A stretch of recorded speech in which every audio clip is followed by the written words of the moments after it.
to make. Oh man, I wasn't even going there, but I don't care about the verse. I'm a macro guy. You're giving me like micro details here. So I want the big picture. I want to believe. Convert me. You really want to do this? No, forget it. No, I don't. Yeah, I gotta go to get. Here, look. Everybody makes mistakes. I make mistakes. Tovia Singer makes mistakes.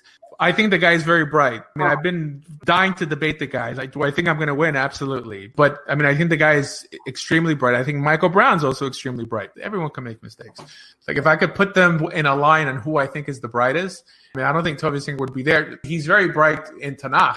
This is something that I never really try to do, which is try to explain what Tanakh's trying to tell you. And this is why I think many people get upset, because the bulk of that is just his opinion. If it's not just his opinion, like he's just going to quote one commentator. But there's so many other commentators. I'll accept any interpretation of what someone wants to say Tanakh is trying to tell them, just because it can't change Torah, so it doesn't matter anyways. If you guys want to know who I think is the brightest on YouTube right now, I would say it's Rabbi David Bar Chaim. That's my opinion. Number two, Rav Herschel Schechter. There's also Rabbi Aryeh Leibowitz. There's Rabbi Aaron Rokefet. I think Rabbi Chaim Ovadia is very intelligent as well. And that's probably like my top. How do you feel about Rabbi Jonathan Sachs? He's not a halacha rabbi. He's a life coach. Yeah. He's on the level of even Rabbi Mizrahi and Rabbi Yaron Reuven. These guys are not fulfilling the role of rabbi. They're fulfilling the role of a rebbe or, well, like I said, a life coach. Kind of awkward that they hate Jesus so much, but they really sound like Jesus more than an Orthodox rabbi. The job of an Orthodox rabbi is to give you the halacha. Even what I'm doing here tonight, the bulk of it is just what I've always claimed to be, more like an investigative reporter, to give you something to think about, to be incisive, to open up your perspective to other opinions in Judaism. Okay, but I'm only a rabbi when I'm giving you the law. That's it. When I'm giving you the halacha, I'm fulfilling my role as a rabbi. But if all I'm going to do is just talk about spirituality and make you feel nice and that, I'm a life coach. I'm a motivational speaker, right? But that's not what should solidify you as a rabbi. Oh, you're a fake rabbi. A rabbi is someone who gives over halacha. So if you're a rabbi and you don't know halacha, then you're not a rabbi.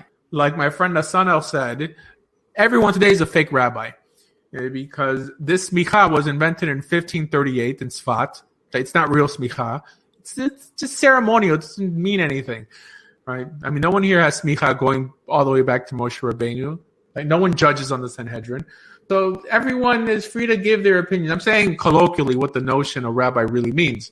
But if any rabbi wants to debate me or interview me or allow me to interview him, just put me in contact with him. I'm always looking for people to dialogue with. I'm kind of hyped for the Nichols guy to come by. I'm respectful. I'm not, I believe what I believe and I respect other people's beliefs. But I mean, if they try to convince me otherwise, then I have to sort of counter that.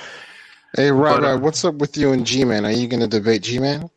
G-Man. Oh, boy. He was the Christian that came in last week with the black Hebrew Israelite guy? I don't think he wants to debate me. That other guy that was saying that he plays for keeps. That guy. No, come on, man. I don't debate everyone. He really did. Look, I'll tell you, just because it would be unfair. One, it would be a waste of time because I don't want to discuss race. I don't care what color the Hebrews were. I mean, I made 5 videos about the black Hebrew Israelites probably 10 years ago, and that was my contribution to wasting any time about race. And heck, I even have a video saying the original Hebrews weren't white too, just to sort of mix it up. But that's on there. People could watch this over and over. It's a stupid topic. And that's it. Now, if I felt that they wanted to discuss something with more substance, because a lot of them are Christian, like if they wanted to debate that or their attacks on modern Jews, I think it benefits me if people don't listen to my lectures before they talk to me. Sorry about that. I gave away. No, that's my biggest advantage. Even rabbis, when they get on the air with me, they'll say, oh, well, we all believe this and we all believe that. So that shows that you're wrong, and they don't know where I'm going to come from in the discussion. So that's my biggest thing. Yeah, I'm the one that told, I think it's G-Man, like, hey, really get off of here and go binge watch his videos, because I think you're going to step into a snake pit and you're not even going to know it. But that would really equip everyone. Like if people would just kind of try to attack me from that perspective, like, oh, well, he doesn't believe this. I'm going to just mark up a whole notebook on how he's wrong in this area. Then that's better instead of just being a demagogue and just Waiting for my day. Like, Michael. I I don't believe this. Huh? I stayed up with him till 3:00 last Monday. 3:00 in the morning? Yes. Him and the fellow that was going to be a convert. What's his name? You a modest One of girl, the he was one of the ones that was going to be a convert. G-Man really calmed down when the crowd got smaller, and then he became more serious. So I don't know what was up with that. Well, But I want to pick your brain, Rabbi. I don't know if we have any more time. yeah, go for it. Why not? I'm trying to pick your brain about a conversion, and you have this mission to convert to Orthodoxy. But I think I want to know why you is your background Baptist? Yes, ma'am. Now, do you think that maybe your gift to have conversion to Orthodoxy stems from that Baptist background? How so? Well, because Baptists believe that John the Baptist was a converter, and that influence is there to give you a gift to do that for Judaism. Yeah, I don't think. I'm just trying to pick your brain. I don't think the Southern Baptist Convention is with the descendants of ideologically of the Anabaptists or to John the Baptist in terms of baptism. All Christians believe in baptism. Yeah, I used to be a minister. I understand these things. What made you leave, if you don't mind me asking, JC for Hakadosh Baruch Hu? Oh boy, no. So we'll save that for the next discussion. I don't think that someone needs to have a Baptist background to want to convert everyone to their religion.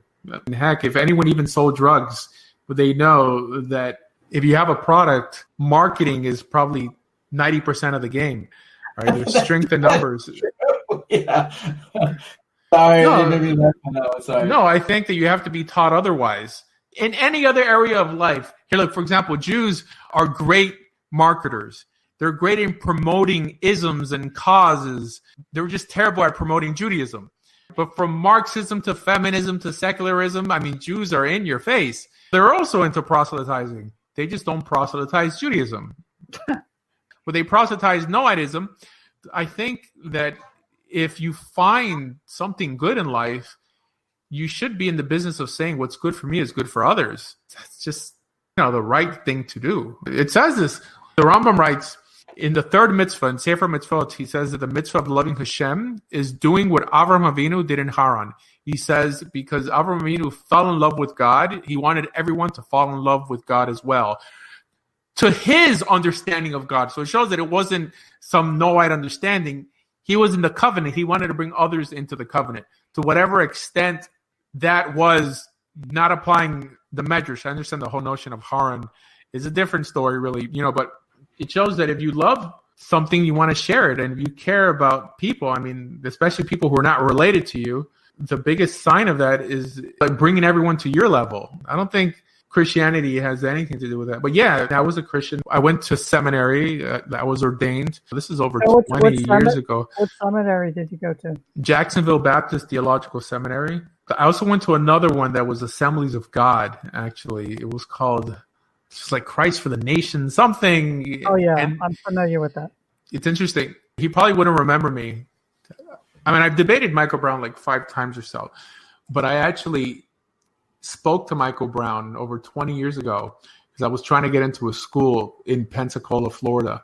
I went to this Bronzeville revival. I mean, I applied for his school of ministry. This is a long time ago. Of course, I'm not going to tell him this like on the show. Yeah, I mean, I was involved.